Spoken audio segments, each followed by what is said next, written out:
I am Dr. Matt Panetti, and I'm joined by two lovely Pilates instructors who are going to break down what Pilates is, all the myths and misconceptions that most people have around it, and why you should be paying attention to it and probably doing it yourself. So I've got Erica and I've got Nikki. They're going to explain a little bit about what they do and who they are. I first wanted to get into the history of Pilates to give you kind of an umbrella about what we're going to talk about today. So why don't you guys start off? Tell me a little bit about how this all became what is now known as Pilates. Okay, Nikki, would you like to start? Give you the short version. Joseph Pilates came to this country from Germany. Actually, he went to the UK first and then came from Germany. And he was a gymnast, he was a boxer. He did all of these really physical, athletic things. He also smoked cigars and drank whiskey. But he had this this organized system of movements that he created, which is what we know to be Pilates.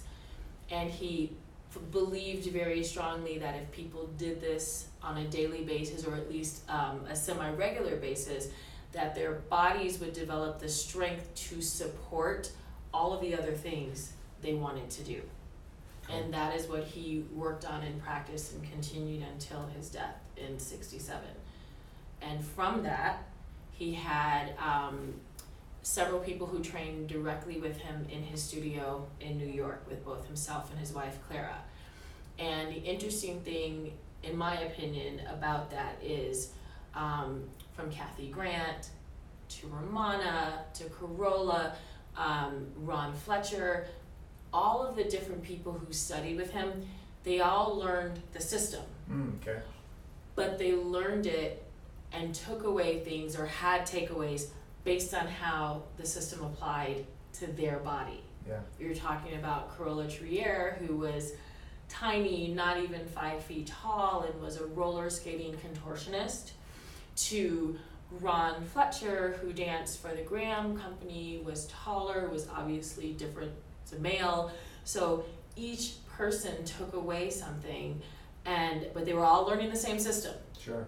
But the application was to their body and to the vessel that they were in. And so that's where you'll find the differences amongst some of the elders. That's what those people are called. That is what they are called, the people who studied directly with Joseph Pilates. And each of them has broken out and created their own school based on those principles?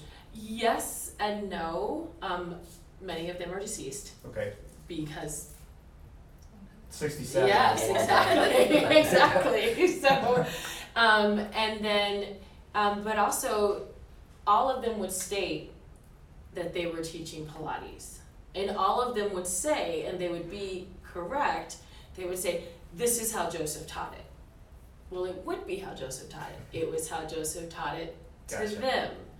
Interesting So, how that works. Yes. Let me ask you this, and I don't know if this is the truth or just a myth, but what I was told about Pilates was that it was originally created for those that were in hospital beds and weren't able to move around. So they used those contraptions essentially for the people that were not as mobile. Absolutely, that's exactly what happened. So when you look at a lot of the equipment, so for instance, the reformer, which is sort of the quintessential piece of equipment for the Pilates, the springs underneath mimicked the springs that were on beds. Oh, cool. And so Joseph Pilates was interned during the war. And so he basically had all of these people in the hospital who were recovering from various wounds, and he would practice with them. And he would try to continue to help bring them back to optimal health, not just recovering from their wounds or whatever was ailing them based on what they had experienced, but also physically through the strength in their bodies. And he understood that there needed to be a component of repetitive exercise Okay. to recreate the pattern, Sure. as well as resistance. And that's where you get the spring component from the reformer, which was mimicked after the hospital bed, as well as the high back chair, which was created from an actual wheelchair. If you remember well, you don't remember because you would not have been here. but I'm going to say it, the old-fashioned wheelchairs with the higher back, the bigger wheels, the pedal in the front, that hurt. The high back chair comes directly from that, and attached springs to it so that people who were immobilized, maybe they couldn't use their legs, but they could still be active in the other parts of their bodies. That's fascinating. I didn't know that. And, Yes. I mean, he was obviously a very brilliant guy. He was. Okay, so that was a little bit about the history. Let's talk about you guys. How do you fit into this? What do you both? What do you guys do? How does it all work? Okay, so I am local here in Denver at the Pilates Garage, Okay. and Erica, by the way. Erica, yes. So my journey to Pilates, often a lot of people's journey to Pilates is through, just trying to get back to health, trying to get back to what they were doing before they were maybe injured. I didn't come to Pilates that way. I came to Pilates as an asset to my current workouts. I was a pole vaulter in college, and I was looking for any edge I could get because it was a brand new sport to me. Where were you pole vaulting at? I was pole vaulting at the United States Military Academy at West I'm Point. laughing because Wow. I learned something new about her. I took Well, I did too. I did not know that she was a pole vaulter. Me either. Yeah. Yeah, so it was actually my roommate, and she was like, well, there's this Pilates, and I'm hearing so much about it, we should try it. So we bought a Maury Windsor video, and we would do Pilates in the basement of our barracks. I loved it, and I was like, I want to learn more about it. So like my journey to Pilates started with mat work, which is the work that Joseph felt that everyone should be able to do every day, anywhere. So that's how I started my journey. Fell in love with it. So as soon as I found a studio that had equipment, I wanted to learn how to use that. Throughout my travels in the military, I would always try to find a Pilates studio so I could continue practicing. And then at one point when I was settled in Austin, Texas for a while, my instructor there suggested that to take my practice deeper, I should think about going through teacher training. And life happens as it happens, and I was able to do that, and I ended up having a career change and getting into fitness. And I found that as a personal trainer, being a Pilates instructor was very complimentary to really help get my clients to goal. Absolutely. And so that has brought me, that's how I got into Pilates, and has brought me to this point here working with the awesome team over at the Pilates Garage. That's cool. It's a great story. Yes. Nikki, how about you? I used to dance. Okay. I grew up dancing. I went to performing arts high school. I performed professionally as a dancer. And then I went to massage therapy school, and I was like, I really did think this. I said, this is boring. I said, people want me to fix them. And I said, I don't want to fix them. I want them to fix them. Right. And then I went through, I was still dancing. I was still teaching dance. I went through training for gyrotonic and gyrokinesis, which is another methodology. And the studio that I was going through gyrotonic training, she also wanted me to teach Pilates, and I started learning it, and I was like, oh, there has to be more to it than this. And then I found another methodology of Pilates, and I was like, oh, okay, this is more. And then I would do that, and I said, oh, there has to be more to it than this. And then I found someone else and be like, oh. And then I met Deborah Lessen, and I was like, like a cop gun. I was like, she is crack filler. I was like, that was literally, like everything that I had a question about. When I started working with Deborah, I met her in November of 2011. Now, before you go too far, Deborah Yes. Lessen is an elder. Deborah Lessen's teacher Was an elder. Okay. She learned That's how she her, falls in. correct. She comes from the Corolla Trier lineage. Gotcha. So I met her in November of 2011. Okay. At the Pilates Method Alliance, our annual conference. And in 2012, I wrote an email, and I literally was like, hi, will you be my mentor? And I hit send, and she said yes. And I have been training with her ever since. I go to New York. I live in Chicago. She does not. So I would get on a plane, and I was just doing that. I did not know where it was going. I just knew that everything that I was learning from her was allowing me to dig deeper into my own practice. Okay. And as I began to really focus on using this particular work with my clients, they were progressing, and questions were being answered, and their progression was not only significant, but it was consistent, which is what we want. Right, absolutely. And that was profound to me, and I was like, more and more and more. And then it just evolved. And I go to the PMA and I demonstrate and do demo sessions in her booth. I was invited to the Pilates garage to start teaching the teachers there, which has been an incredible experience. And along the way, all I teach is Deborah Lessen Pilates, which is rooted from the very beginning. Mm-hmm. She stays true to what he originally taught. And Well, and not to cut you off, No, but no. I think it's a point, we kind of had a little idea of what we wanted to talk about, but now that you bring that up, in this culture that we live in, exercises, there's fads that are moving in and out constantly, and Pilates definitely falls into that. Not necessarily the lineage and the background that you guys have, but you know, you look on Instagram, pull up Instagram, and the newest, hottest workouts are in a Pilates studio, and I watch those, and I look at that and I go, that's not necessarily what I thought Pilates was or what I've done when I was at a Pilates studio. So what would you guys say about, and not necessarily negatively, but what is the difference between, say, a studio that's, you know, there's 12, 15, 20 people in there going through a really heavy cardio type workout? What is the difference between that and, say, something that you guys are doing? you want me to address I that? Tough question. So Pilates was never meant to be taught in a group setting. And in speaking to the times, more doesn't mean better. It was never meant to be taught that way. It was meant to be taught individually, so that looking at specifically what the person needed.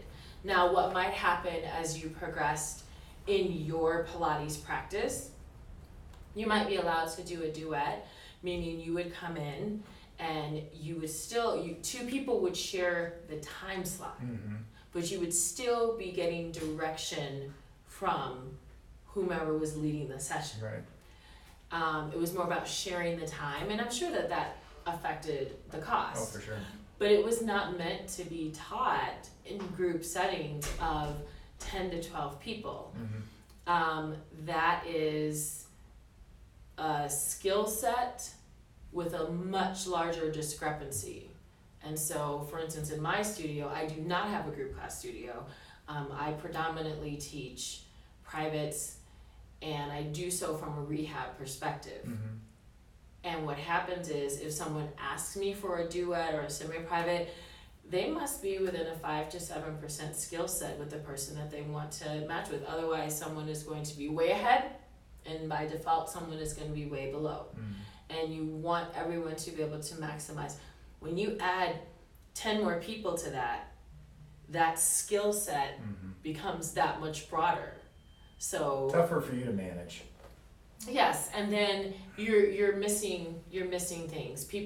Someone's going to be in their hip flexors when they should be digging deeper into their abdominals. Someone isn't quite stabilized in their shoulder girdle. Someone just doesn't know the movement. Right. Or the spring setting, or how, because it's equipment based. You also have to change equipment. So, and again, I agree with everything. I watch that and I think to myself, well, that looks more like something that they're trying to get the heart rate up and they're trying to get a burn the next day. That's really the ultimate. And to be honest with you, in my experience and clinically what we know is that doesn't necessarily mean we're making improvements to your body just because you wake up the next morning and you're sore. I also know from my experience when I played basketball in college, sport is sport. It's not health.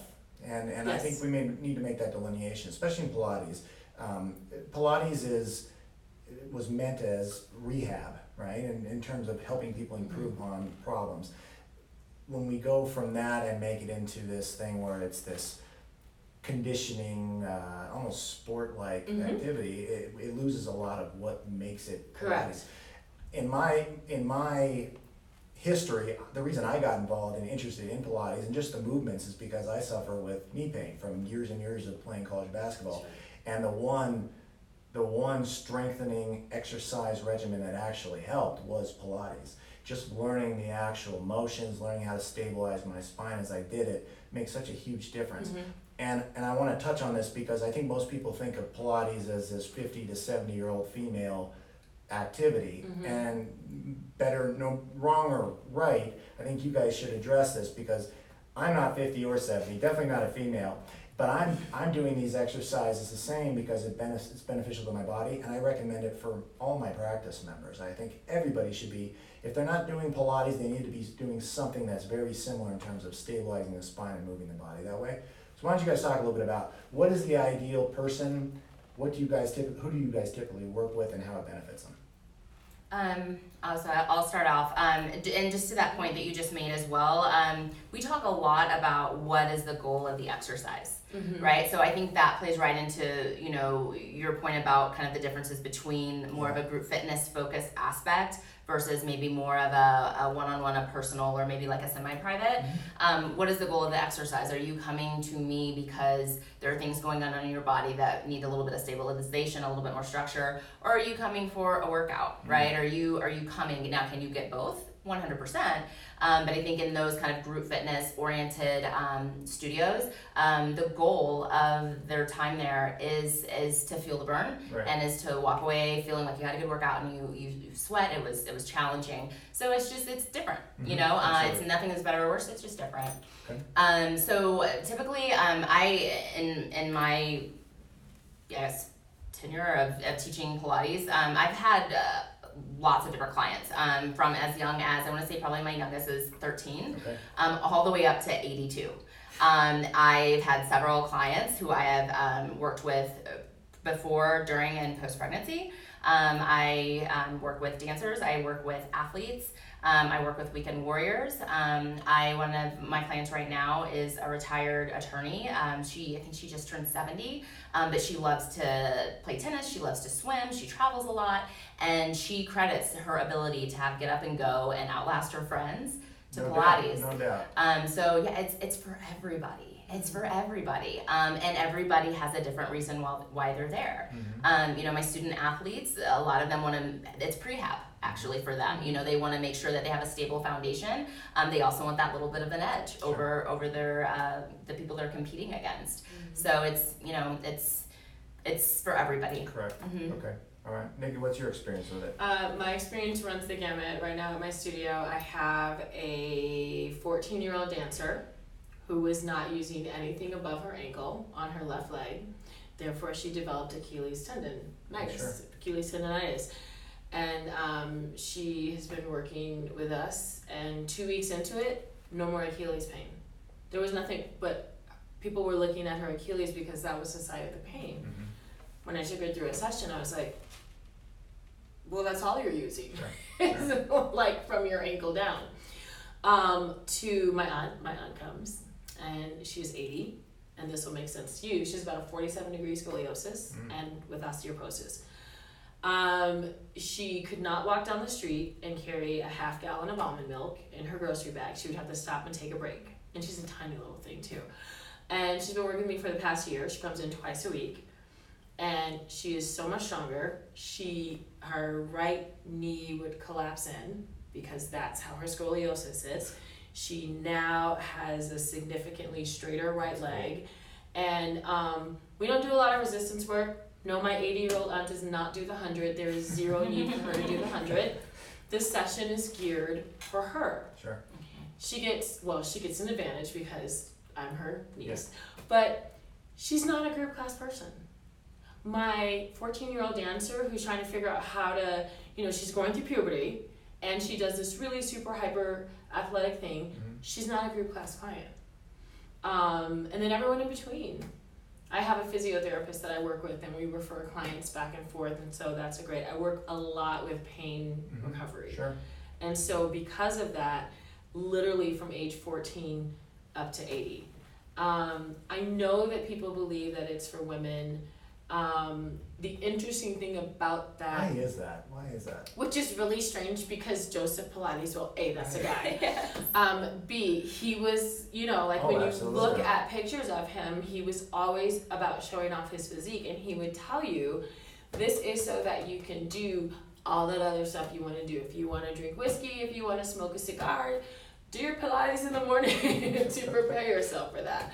I believe that group of women, in my experience, my baby boomers, they don't want to go to a gym. They do not want to be in that environment. They do have more access to money, disposable income, and so they're able to do that. They may also be retired. But my studio in general, it actually has a good number of men that come to it, but they come because they get the specificity Sure. that they want. Sure. Makes sense. You know, and so I think it's maybe a little bit different when you're in a studio that is designed specifically for a group class, and maybe you don't want to be the only man in a class full of women. I don't know. Or that you feel, I think sometimes men don't want to back off because you have to, and I will teach my men. I'll be like, hey, let's do it. Let's just hang from the rafters. Let's do everything. Yeah. I grab their attention, and then I say, okay, now let's do it my way. Yeah. You had your fun. Now let's get serious. You know, and whereas, you know, a woman coming in maybe is a little less inclined. I'm not speaking to the sexes, but I guess in some respects, because I guess I feel like the men that have come into my studio have been receptive, and maybe it's because they've been in pain. I've also worked with people prehab prior to joint replacements. I have, at any given time, I have like 2 or 3 joint people who are either about to get a joint replacement or on the other side of a joint replacement. Interesting. That's not a group class client. I know. Agreed.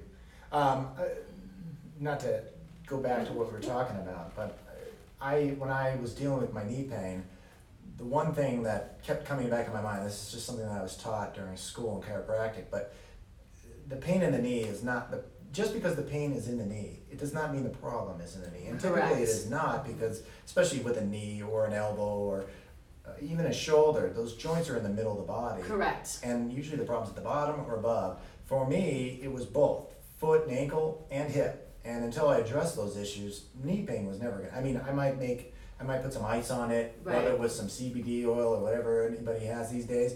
Really, all I'm doing there is covering up the real problem. Mhm. And you guys do a great job at addressing those root issues, which is why, again, we work so much with that kind of movement. My biggest question for you guys, because we get a lot of people in here with back pain. Talk to me a little bit about what you guys do with somebody specifically for back pain, or what some of the things that somebody with back pain should be aware of. Go ahead. So, you know, I have a little joke when people are like, oh, you know, I have my back bothers me, or, you know, my back. And I say, oh, well, use your front. A lot of people are desk jockeys. We 3 are not. But a lot of people sit at a desk. They sit in a chair. They turn off their hamstrings. They hike themselves up when they decide to get up, all hip flexor and lower back. And it's a constant pattern. We know, or I believe, I'm a Pilates teacher, disc herniations, disc dysfunction, lower back dysfunction is a sign of something else that is not working. And of course, as you just described, your focus goes to the pain. And, you know, when you inhibit motion, well, I'm not going to do this because it's going to bother my back. That's unrealistic.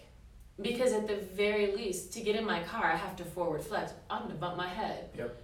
You know, I'm going to carry, 6 grocery bags on my arm because I don't want to go back to my car, and we all do it. Right. Dropping your keys should not wrench your back.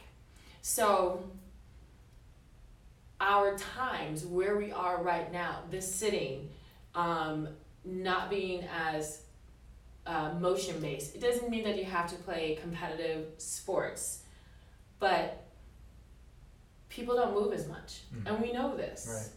Right. In addition to sitting in front of a desk, I don't believe that people are always honest with themselves in terms of just how detrimental these postures are. And when you spend 8 hours doing something, fine, I'll give you 6 hours a day doing something. Quarter of your life. 1 hour or 2 hours a week, heck, I'll throw in a bonus. 3 hours a week is not enough to change that pattern. Like she was speaking about her client that she will see once a week, but she will give her homework, and she knows that her client is doing that homework. It's about taking ownership of who you are and where you want to be in your body. And joint degradation is joint degradation. You know, it's recurring. Unless you've suffered a trauma, it's a recurring pattern of an ineffective use of that joint. Right. And for all of my clients who are doing prehab prior to their surgery, my biggest question is, okay, what are we doing so that this doesn't happen again? Yeah, because you're not fixing the problem. I mean, all you're doing is relieving the symptoms at that point. Correct. Right.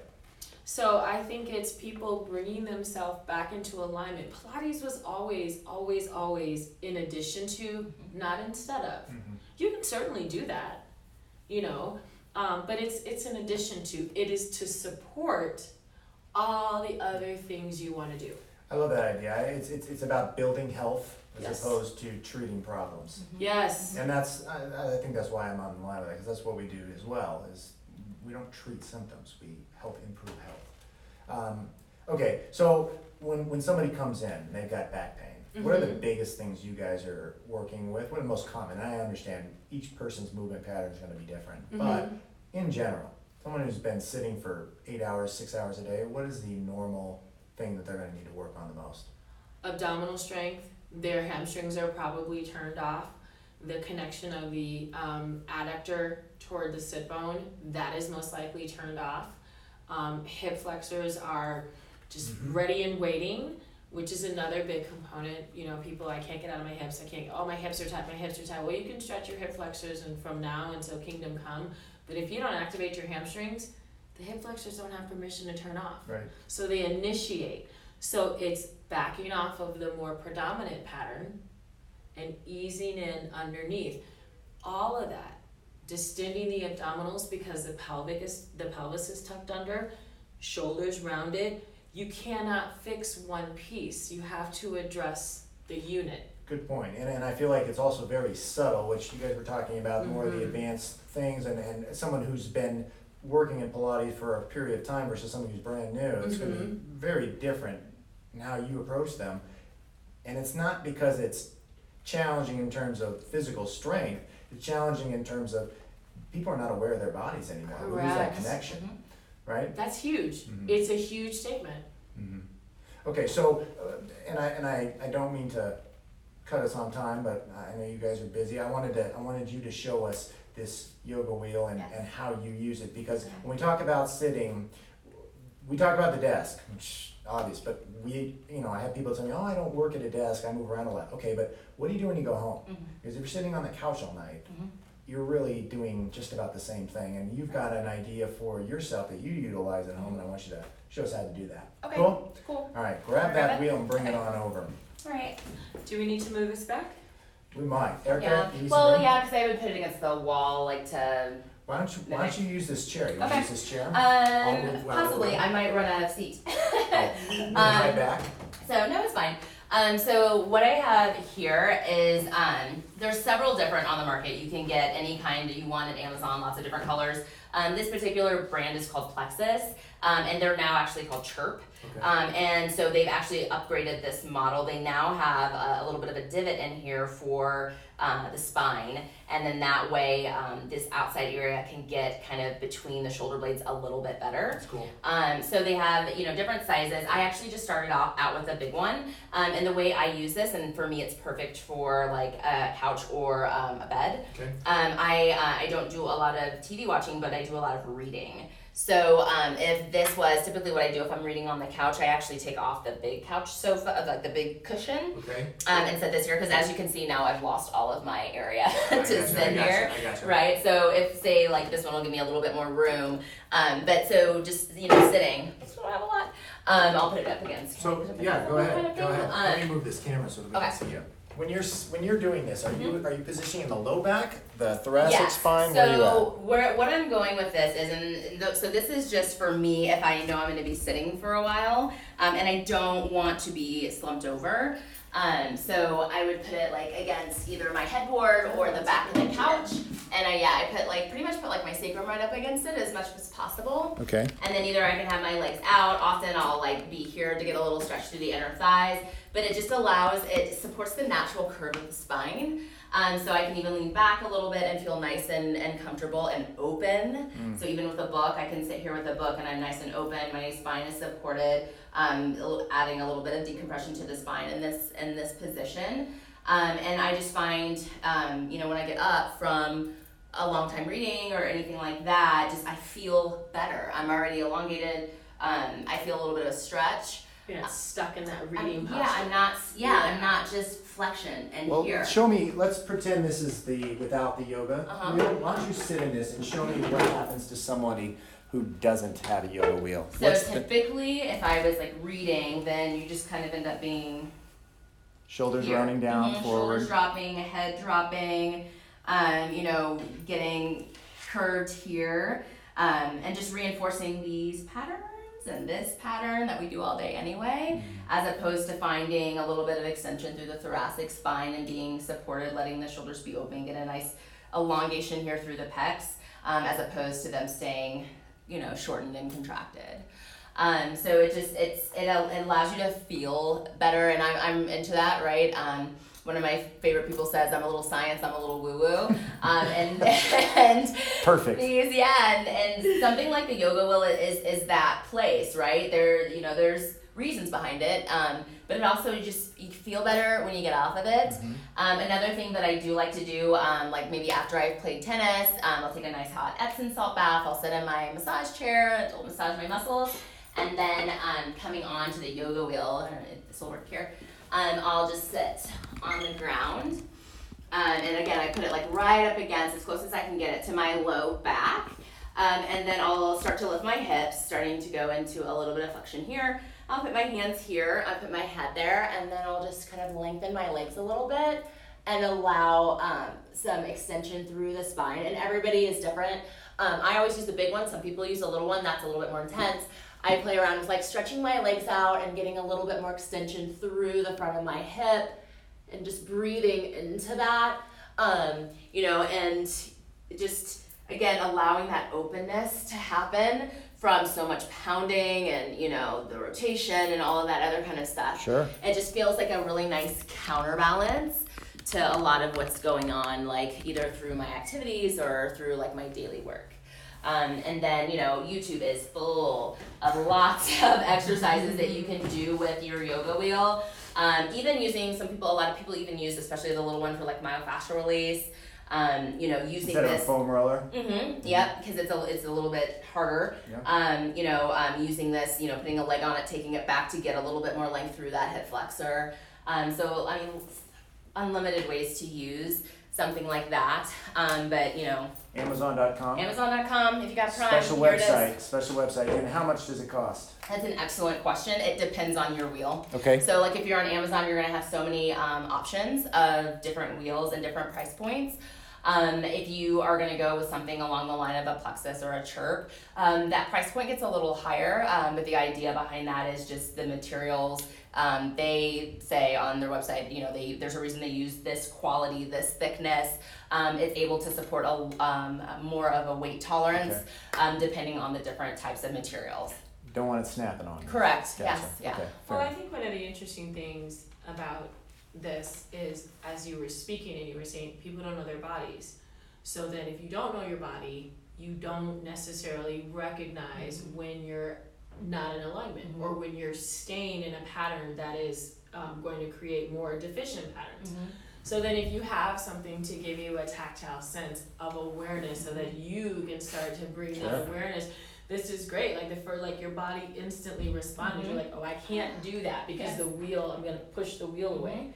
And I think that's, sometimes we need a little extra tactile sense. Well, and as kids, let me get back in the screen. Sorry, Erica. As kids, we learn how to do that. We're playing on a playground, we're playing with dirt, we're doing all kinds of tactile things. And Yes. as adults, we do very little of it. Yes. Let me bring this around. Okay, I wanted to end this by having you guys tell everybody a little bit about how they can find out more about you guys specifically, what their next steps could be if they're interested in doing something more with this. So, Nicky, why don't you start? Well, I live in Chicago. Yeah, so a little harder. If you're ready to travel, or you live in Illinois, that's your goal. So, but I am here in Colorado at the Pilates Garage once a month. And Teaching? Teaching, yes. Master Cool. classes. Okay. teaching. And the teachers at Pilates Garage, super diligent, super skilled, and that's what you want. If you want to change a pattern in your body, you want someone who's going to pay attention to the pattern that you have, where you're coming from, where you're trying to get to, and you're going to find that at the Pilates Garage. I second that, and Erica works at the Pilates Garage. I'll let you finish, but I've been to the Pilates Garage. Amazing equipment, coolest setup. The environment around there is amazing, and It's very guy friendly. It is, and I think that's important because I think guys need to understand that this stuff is powerful for you as well. Okay, go ahead. Tell us a little bit about you and the Pilates Garage. Yes, so I do work at the Pilates Garage. I'm one of the instructors there, and we are a playground for the fitness enthusiast. So if you love fitness, if you love moving, we welcome you. Come on in, come move, come prepared to work. We are always going to start with a welcome assessment. And that allows us to see the client move and assess where they are with their movement today, because every day can be different. And then based on that assessment, we have a couple of pathways for a new client to get started. And even if you have been practicing Pilates for a while, we still have you come in and do that new client assessment again to assess where you are, because then again, we can put you in a different pathway, different levels of classes so that you get your desired outcome. Cool. Yes. All right, well, I hope you guys all got a lot out of this video. I feel like I'm really low compared to you, which I'm usually not.